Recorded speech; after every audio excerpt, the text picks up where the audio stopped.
दोस्तों नमस्कार। मैं आपका साथी, आपका दोस्त नरेश अरोड़ा। दोस्तों, आप सभी को होली की बहुत बहुत शुभकामनाएं। सिर्फ हमारे देश भारत में ही नहीं बल्कि पूरे विश्व में प्यार और सद्भावना का प्रतीक होली बहुत ही धूमधाम से मनाया जाने वाला त्यौहार है। आशा है पूरे विश्व में शांति और प्यार की भावना का संदेश जाएगा। दोस्तों, आज मैं बात करने वाला हूँ एक बहुत ही विशेष मुद्दे पर, जो शायद हम सभी की ज़िंदगी का एक मुख्य लक्ष्य होता है। वो है अपने बच्चों के भविष्य को कैसे अच्छा से अच्छा बनाया जा सके, सुरक्षित किया जा सके। तो क्या वाकई में ऐसा हो पा रहा है? हम कितने सफल होते हैं अपने बच्चों के भविष्य को सुरक्षित करने में?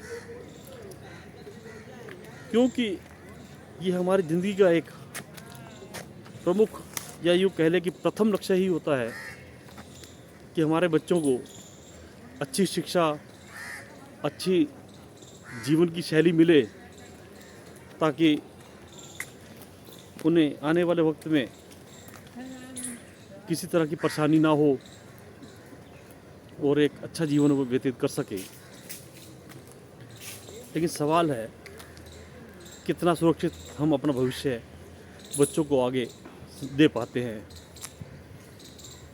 आप दिन रात मेहनत करते हैं, पैसे इकट्ठा करते हैं, बच्चों को अच्छी से अच्छी शिक्षा देते हैं, लेकिन क्या वो आपका पैसा भी आज आपके घर में सुरक्षित है? या आपके बैंक में पड़ा धन भी आपका सुरक्षित है, जो आपने बड़ी मेहनत से इकट्ठा करके बच्चों के भविष्य के लिए जोड़ा है? कई लोग तो ऐसे भी होंगे जिन्होंने बड़ी गरीबी से कमाई करके एक एक पैसा जोड़ करके बच्चों को स्टैंड किया होगा। लेकिन आज के हालात बहुत ही कठिन हो चुके हैं। आपका कमाया हुआ पैसा ना तो आज घर पर सुरक्षित है, ना बैंक में सुरक्षित है। कैसे?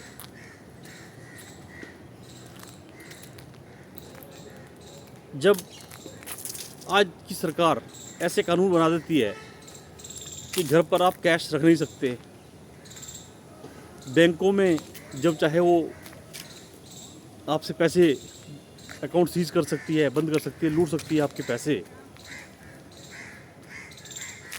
तो कैसे ये सुरक्षित है? अब यहाँ से एक और भी सवाल आता है,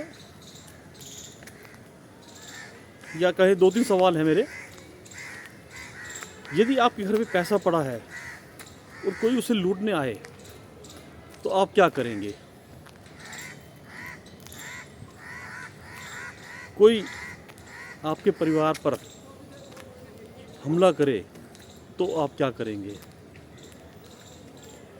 उसमें भी विशेषकर जब आपके बच्चों पर हमला किया जाएगा, तो आप क्या करेंगे? क्या आप कह सकेंगे कि आपके बच्चों का भविष्य सुरक्षित है?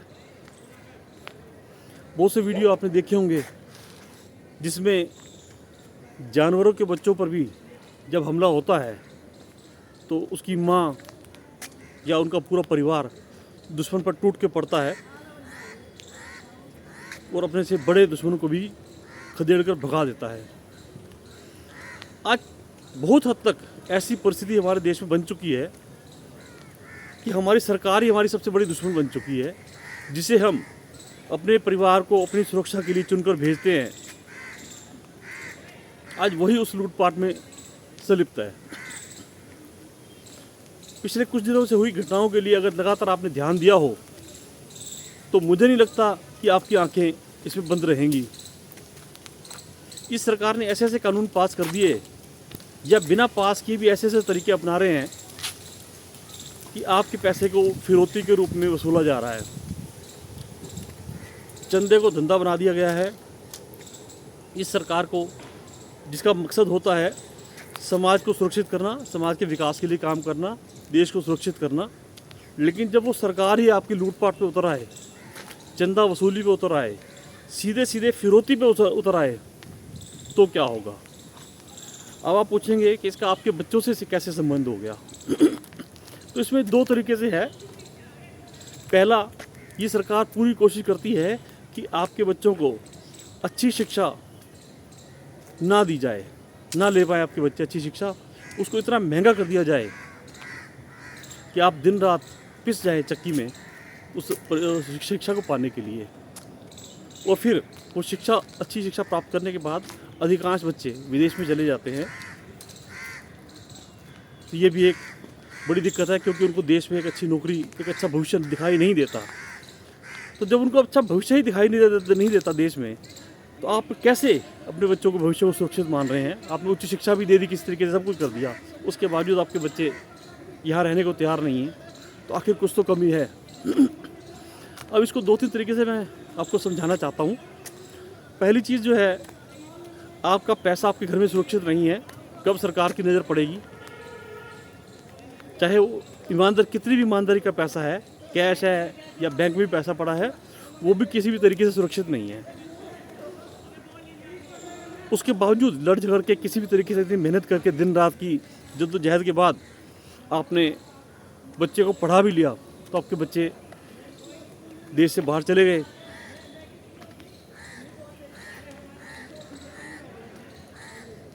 देश से बाहर जाने के बाद भी बच्चे आपके साथ कितना रह पाते हैं, कितना आपको समझ पाते हैं, देख पाते हैं, ये परिस्थितियाँ भी दिनों दिन बदलती जा रही हैं। तो पहली चीज़ तो हो गई आपके आर्थिक लूटपाट, और उसके दो तीन उदाहरण आप लगातार देख रहे हैं। पहला तो इलेक्टोरल बॉन्ड के रूप में, जिसमें 2-3 तरह से पैसे की लूट हो रही है। नंबर 1, जो बड़े बड़े व्यापारी टैक्स चोरी करते हैं किसी रूप में,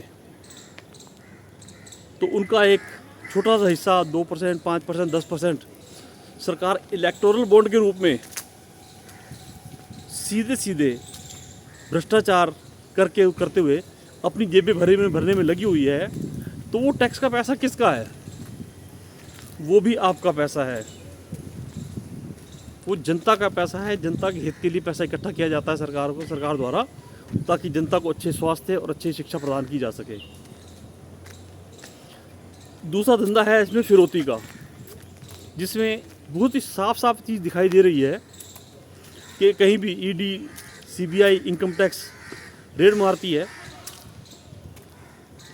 उसके बाद उनसे 2 करोड़, 5 करोड़, 10 करोड़, 50 करोड़, 100 करोड़ वसूली होती है, और फिर वो केस बंद कर दिए जाते हैं। तो सीधा ये सरकार एक फिरौती गैंग के रूप में भी काम कर रही है। तीसरी जो चीज़ सामने आ रही है, वो है चंदा दो धंधा लो। इसमें प्राइवेट कंपनियों से चंदा के रूप में मोटी रकम ली जाती है, और वो रकम छोटी मोटी नहीं, सैकड़ों करोड़ में, हज़ारों करोड़ में हो सकती है। पहले तो थोड़ा बहुत कैश में छुपे ये काम होता था, लेकिन आज ये सरकार सारी बेशर्मी की हदें पार कर चुकी है, और खुलेआम इलेक्टोरल बॉन्ड के रूप में इन्होंने चंदा लिया लोगों से, और उस चंदे के बदले में उनको मोटा धंधा दिया गया। मोटा धंधे का मतलब कैसे, मैं बताऊं आपको। किसी प्रोजेक्ट की कीमत मान लो 10 करोड़ है, तो उसको डबल ट्रिपल रेट पे उनको धंधा दिया गया, और उनसे एक रकम वसूली दी। मान लो 5 करोड़ पे लिया गया, तो उसके बदले में उन्हें 10 करोड़, 20 करोड़, 50 करोड़, 100 करोड़ तक का फ़ायदा पहुँचाया गया। डिटेल में नहीं जाऊंगा क्योंकि वीडियो बहुत लंबा हो जाएगा, लेकिन आप इलेक्टोरल बॉन्ड के इलेक्शन कमीशन ऑफ इंडिया के साइट पे जाकर देख सकते हैं कि ये सब कैसे लूटमार हुई। अब होती है दूसरी लूटमार, जो शायद उससे भी खतरनाक है, जिसमें मैंने आपको बताया कि अगर कोई आपके घर में आकर के आपके बच्चे का अपहरण करके ले जाए तो कैसे करोगे। यहाँ पे इसको थोड़ा सा मैं शेप चेंज कर रहा हूँ। यहाँ पे आता है वोटों का अधिकार। हम अपनी सरकार चुनते हैं, वोटों के जरिए। और मैं यहाँ पर ये बात नहीं करूँगा कि आप भाजपा को वोट देते हैं, आप कांग्रेस को वोट देते हैं, आप आम आदमी का पार्टी को वोट देते हैं, आप टीएमसी को वोट देते हैं, समाजवादी पार्टी को वोट देते हैं, इनका यहाँ से कोई ताल्लुक नहीं। मैं इतना कहना चाहता हूँ कि अगर आपको पता चले, जैसे कि आज भाजपा के समर्थक भाजपा की या मोदी सरकार की हर चाल को, हर गंदी चाल को, हर राजनीतिक गंदी चाल को समर्थन करते हैं, कल को सरकार पलटती है और आप ही लोग भाजपा को वोट देते हो और पता लगे कि आपके वोट को चोरी कर लिया गया, डाका डाल लिया गया आपके वोट पर, और वो वोट आम आदमी पार्टी ने चुरा लिया, कांग्रेस ने चुरा लिया, समाजवादी पार्टी ने चुरा लिया, या किसी भी सत्ता में आई पार्टी ने चुरा लिया, तो क्या होगा? क्या वो जायज़ है? लोकतंत्र में सीधा सीधा मतलब है कि जनता ने जिस पर विश्वास दिखाया, जिसे चुनकर एक बहुत ही बड़ी जिम्मेदारी दी, वो उसके विश्वास पर खरे उतरे। और वो कैसे होगा? जब हमारा चुनावी सिस्टम सुरक्षित होगा, फेयर होगा। तो मैं भाजपा के उन दोस्तों से भी कहना चाहता हूं जो आज इन सब गलत गंदी हरकतों का समर्थन में खड़े हैं, तो आंखें खोलो।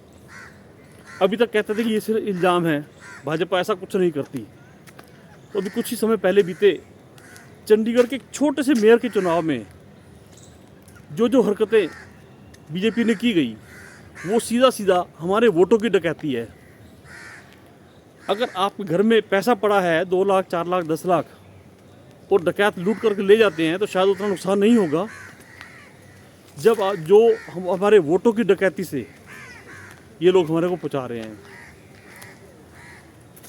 तो मैं आपको ये कहना यही कहना चाहता हूँ कि इन चीज़ों से आप सावधान हो जाएं। आप किसी के समर्थक रहें, कोई दिक्कत नहीं है। आप मोदी का समर्थन करते हैं, राम मंदिर पर समर्थन करते हैं, नहीं करते हैं, ये हमारा विचारों का एक फ़र्क है, उसमें बिल्कुल भी कोई एतराज़ नहीं है। आप मेरा विरोध करते हैं, मैं आप लोगों का विरोध करता हूँ, सब कुछ ठीक है, ये लोकतंत्र है। लेकिन अब जब जो ये चोरी और खुलेआम डकैती पर उतर आते हैं, तो इसका हमें भरपूर विरोध करना है। ये आपको देखना है कि आपको कैसा लोकतंत्र चाहिए, कैसा देश चाहिए। ये 2%, 4%, 5% गुंडे देश पर आकर काबिज हो चुके हैं। ये ना सिर्फ पैसा लूट रहे हैं, ये आपके वोट को भी लूट रहे हैं, आपके बच्चों के भविष्य को लूट रहे हैं, बर्बाद कर रहे हैं। तो अब ये आपको देखना है कि आपने इन बातों पर पूरी तरह गौर करते हुए अपना कीमती वोट किसको देना है। मैं यहाँ पर ये बिल्कुल भी अपील नहीं करने जा रहा कि आप अपना वोट किसे दें, ये आपका अधिकार है, आपकी सोच है। लेकिन मेरी आप पूरे सभी देशवासियों से निवेदन है कि आप इन मुद्दों पर गौर जरूर अवश्य करें कि आपको ऐसा सरकार चाहिए जो आपके वोट ही लूट ले, और वो आज अगर बीजेपी करेगी तो कल को दूसरी पार्टी भी करेगी, तो उस टाइम बीजेपी के वोट भी चोरी होंगे, लूटेंगे। तो आपको सरकार से क्या अपेक्षाएं हैं, एक सरकार के क्या काम होने चाहिए, सरकार को कैसे काम करना चाहिए, पूरी पारदर्शिता से होना चाहिए कि नहीं होना चाहिए, ये सब सवाल मैं आपके लिए छोड़ता हूँ। और लेकिन ये ज़रूर निवेदन है आपसे, जो भी मेरे दर्शक ये सुन रहे होंगे, कि एक बार इन सब बातों पर विचार अवश्य कीजिएगा कि आज अगर आप एक जिम्मेदार नागरिक नहीं बने, जागरूक नहीं बने, तो आज बीजेपी आपको लूट रही है, कल को हो सकता है कोई जो भी दूसरी पार्टी है वो भी आपको लूटे। तो कम से कम ऐसी लूट का मौका किसी को ना दें। आपका वोट पूरी तरह आपका अधिकार है, आप किसको समर्थन करें और बहुत ही सोच समझ कर करें। धन्यवाद। आपका साथी, आपका दोस्त नरेश अरोड़ा। अगर आपको मेरा ये वीडियो पसंद आता है तो आपसे अनुरोध है कि इसको अधिक से अधिक शेयर करें। ये वीडियो जो है मेरे जन जागरण अभियान का एक हिस्सा है, तो इस जन जागरण अभियान में मेरे सहभागी बने, मेरे साथी बने। धन्यवाद।